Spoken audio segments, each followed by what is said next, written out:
महल के नीचे मौजूद खुफिया सुरंग का राज अभी तक सबके लिए एक मौम्मा था। शहजादी इकरा, नन्हा आहिद और बहादुर चूहा दोबारा उस राज को जानने के लिए तैयार बैठे थे। इस बार हम ज्यादा समझदारी से काम करेंगे। हम चूहे के साथ खुफिया कैमरा भेजेंगे। शहजादी इकरा ने बहुत एहतियात से एक नन्हा खुफिया कैमरा चूहे के साथ लगा दिया ताकि वो सुरंग के अंदर होने वाली हर चीज देख सकें। अब हमें पता चल जाएगा कि उस सुरंग में आखिर क्या छुपा हुआ है। बहादुर चूहा दोबारा खुफिया सुरंग के अंदर दाखिल हुआ।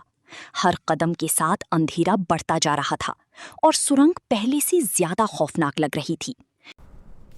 मुझे बहुत एहतियात से आगे बढ़ना होगा।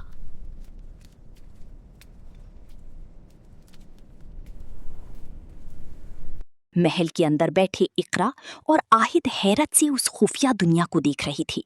हर गुजरता लम्हा उनके लिए नई राज खोल रहा था। ये सरनुम तो बहुत ज्यादा गहरी लग रही है।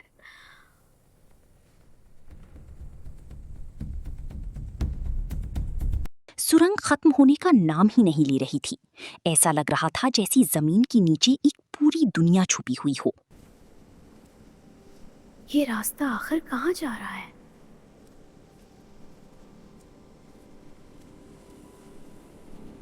कुछ देर बाद चूहा एक ऐसी जगह पहुंचा जहां हर तरफ सोना ही सोना था।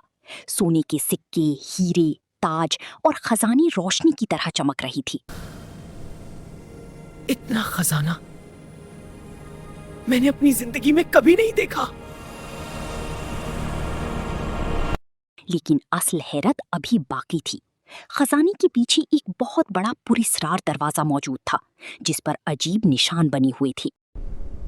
शायद असल राज इस दरवाजे के पीछे छुपा हुआ है।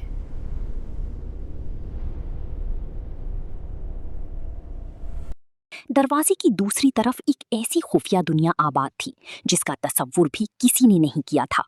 जमीन के नीचे एक अजीम महल, रोशनियां और पुरस्कार लोग मौजूद थे।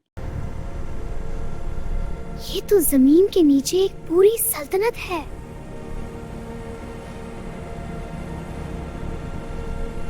लेकिन चूहा अभी ये नहीं जानता था कि उस खुफिया सल्तनत में एक ऐसा राज छुपा है जो सबकी जिंदगी बदलने वाला था।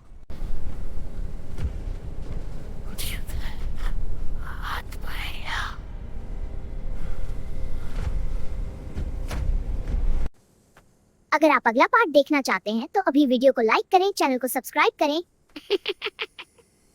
क्योंकि असल राज अभी बाकी है।